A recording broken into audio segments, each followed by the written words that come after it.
Y como sabés, en este horario presentamos la postura que tenemos como grupo periodístico, como canal nuestro editorial. Y esta vez nos enfocamos en algo que es bastante delicado por esa condición económica que depende de esto que te voy a contar, el contrabando de carne, que cada tanto se da desde el gobierno una cifra de cuánto ha caído en materia de esta lucha contra el contrabando. Y hoy nos preguntamos en esa realidad cotidiana, ¿cero tolerancia al contrabando o cero control al contrabando? Ya te invito a vos que estás viéndonos y que estás escuchándonos, que saques también vos tus propias conclusiones al tiempo que te vamos pasando algunos datos de lo que nosotros presentamos como análisis de este tema. Para eso, Eva, vamos a ir presentando un resumen de lo que los chicos de prensa han preparado con unas gráficas que queremos compartir contigo ya de entrada de esto que hoy lo presentamos. De esta realidad cotidiana, y hoy hablamos del contrabando de carne. Es que, fíjate esas fotos que están detrás. Impresionante. Esas fotos están detrás, son de ayer. En una incautación, en un procedimiento del grupo de... Mira, acá está, gracias directora. Fíjate lo que es esto. Carne, vacuna en la parte del motor y tenía de base un cartón como para que no tenga contacto directo con el motor. Y esto se descubrió ayer, cerca de 300 kilos y otros productos también de cuyo origen se desconoce. Ay, bien escondido. Pero fíjate lo que es, que uno supone que ahí supuestamente el asado va a ser más rápido. No tiene frenos el contrabando. No, una cosa terrible, realmente. El contrabando sobre ruedas y más cosas que podemos decir en un humor casi desagradable, pero es algo que se instaló y que se tiene que luchar. Esto ocurrió en Villa Ayes, en un puesto de control que tiene aduanas. Y como esto, ¿cuántos estarán pasando? Imagínate si esa carne llegó a tu parrilla alguna vez y no lo sabías. Frío, pero totalmente insalubre, o sea, realmente nos sorprende cada vez más el ingenio para el contrabando de cualquier producto, ¿verdad? Ayer veíamos droga en cuadros, en botellas, también. Mira. Hoy estábamos mostrando esto en medio, ahí entre el motor, en la parte de atrás también tenía, bueno, más allá de todo lo que podamos pensar y preguntarnos con el tema de la cadena de frío y demás, es justamente estos controles que se tienen que realizar, si se realizan, 285 kilos exactamente fueron los que cayeron ayer en este control y también otros productos. Y un contrabando que afecta muchísimo a los comercios locales. Totalmente, el contrabando no puede ser el motor de la economía. Ahora, hablando de esto, para cerrar sobre esta historia de ayer, el hombre quedó detenido y se expone, según el fiscal, incluso hasta 10 años de cárcel. Lo que estás viendo no se puede dar como donación porque asegura que es un peligro para dar, por ejemplo, a hogares de ancianos. Entonces, esto se va a tener que destruir, dijo el agente del Ministerio Público. Para cerrar la historia de ayer, esto, permitime decirte, Eva, es un soldadito. Yo quisiera ir más allá. Los grandes monarcas del contrabando, ¿por qué no caen? Cayó este hombre y yo lo llamo soldadito, porque si bien son casi 300 kilos, ¿qué pasa con los peces gordos? Caen los pececillos, caen los soldaditos de este negocio. Y los peces gordos, a los que a veces no le ve al frente un volante, ¿por qué no caen en la estructura de investigación de esta lucha contra el contrabando? Tiro esa pregunta al iniciar este editorial. Directora, vamos a volver a las placas para ir sintetizando rápidamente de lo negativo a lo positivo para después volver a las cifras de contrabando. ¿Qué es lo que dice el Banco Central del Paraguay? Estamos hablando de 940 millones de dólares a octubre del 2020, lo que significa un incremento del 6.6% con respecto a los 882.3 millones de dólares en relación a octubre del 2019. Esta es la otra cara de la moneda, digamos, ¿sí? El aspecto positivo que tiene el negocio de la carne y ojalá que siga creciendo y más países, incluso desde Europa, nos permitan meter nuestro producto estrella que es la carne. Esto ocurre como el otro lado de la moneda, la otra cara de la moneda, cuando haces bien los papeles, ¿verdad? Ahora, hay un dato más que da el Banco Central del Paraguay, te vamos a mostrar en la siguiente placa, precisamente mira este detalle. La exportación de carne, estamos hablando de 58 millones de dólares más en estos 10 meses del 2020 frente al mismo periodo del año pasado y ha de ser uno de los únicos rubros que se vio favorecido en toda esta situación tan atípica a nivel mundial, claro, que es la exportación de carne que creció. Te gusta mucho de la carne paraguaya afuera. Entonces estos datos mostramos para mostrarte la otra cara, el aspecto positivo que tiene la producción cárnica de nuestro país vacuna, como también la carne de chancho, como se suele decir, también gustan mucho afuera.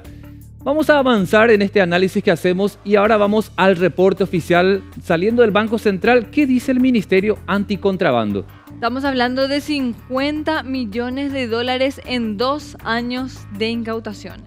Quiero decirte algo, es mucha plata, Sí. pero me parece poco al final. O sea, es mucho dinero, buen detalle, pero a mí me huele que es poca plata, Eva. Que hay más que no se ve. Porque recién te decía, un soldadito cayó, este señor con casi 300 kilos, pero ¿qué pasa con los que tienen esas grandes barcazas, esos camiones enormes que trasladan todo tipo de producto?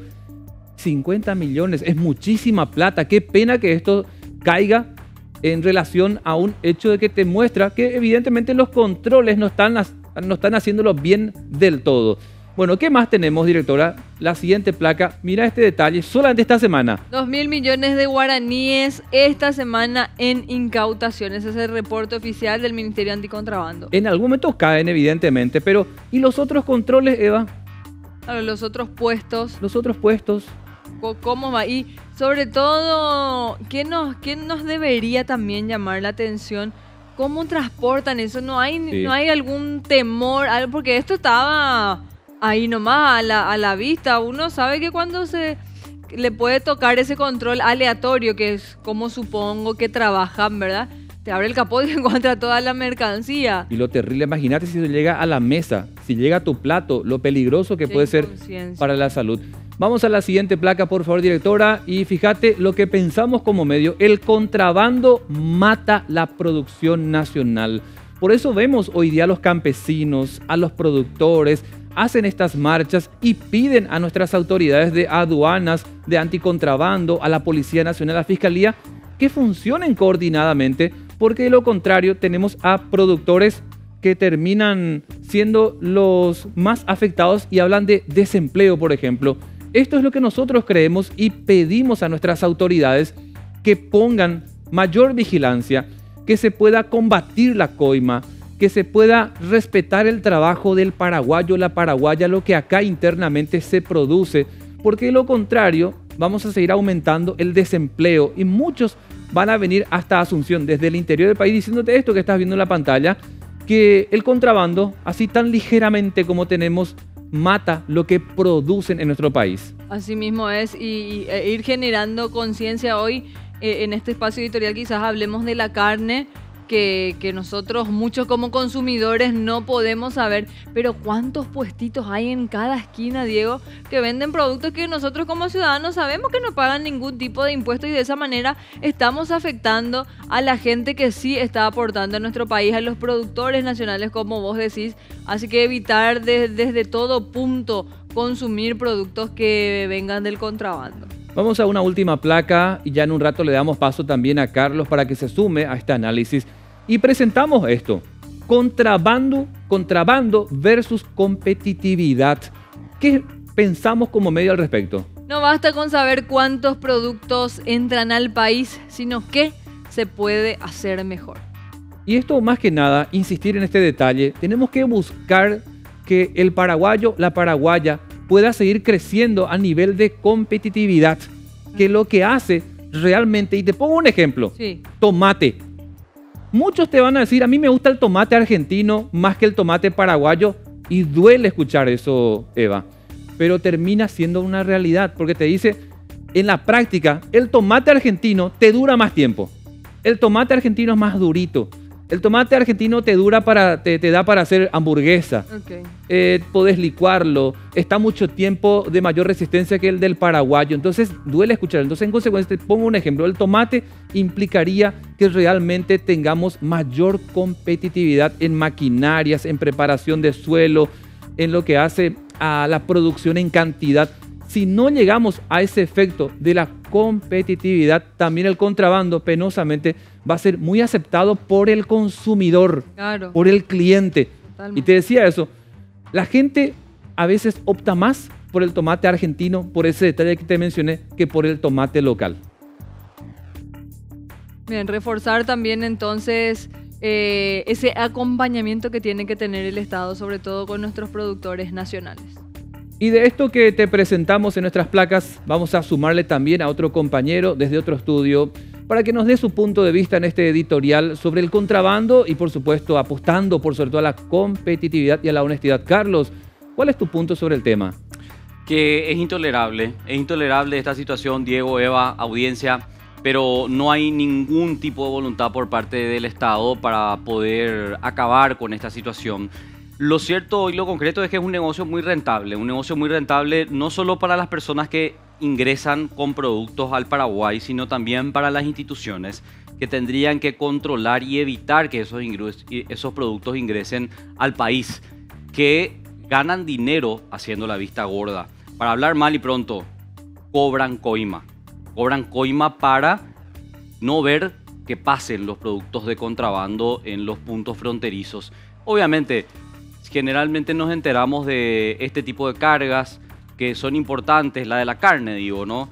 Pero hay otras multimillonarias, hay otras que vienen para grandes empresas muy conocidas y ahí sí que no hay ningún policía de aduanas o lo que sea haciendo un operativo y rescatando estos productos. Estos productos están hoy en góndolas de supermercados, en shoppings, e ingresaron al país de contrabando, sin pagar ningún tipo de impuestos, sin ningún control sanitario.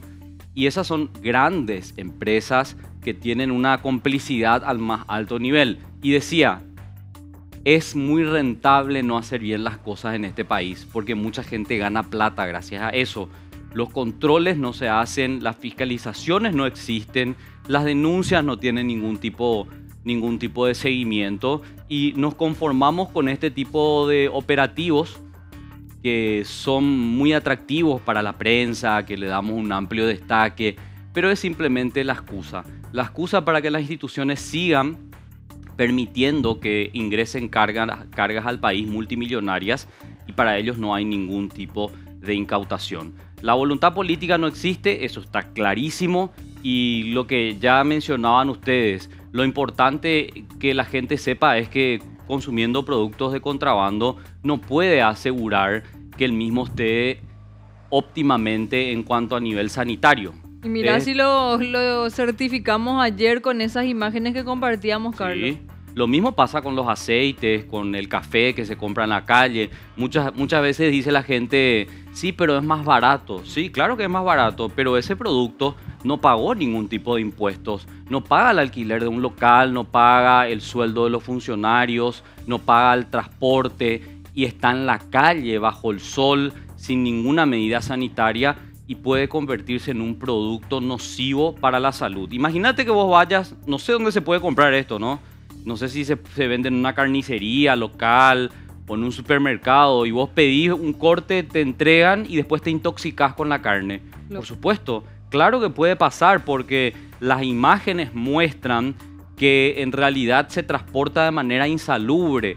Y esto pasa con la comida, pasa con los vinos, pasa con las electrónicas. Paraguay es un país muy informal y toda esa economía informal genera feudos políticos, Carlos, feudos de los que manejan realmente el sistema. Mira, lo estaba comentando y quisiera escuchar tu impresión sobre, en relación al contrabando, generalmente vemos, como decías, esos actos de intervención pomposos y obviamente con mucha prensa, pero caen los soldaditos. A mí me gustaría en algún momento que caigan los peces gordos también. ¿Cuál es tu punto?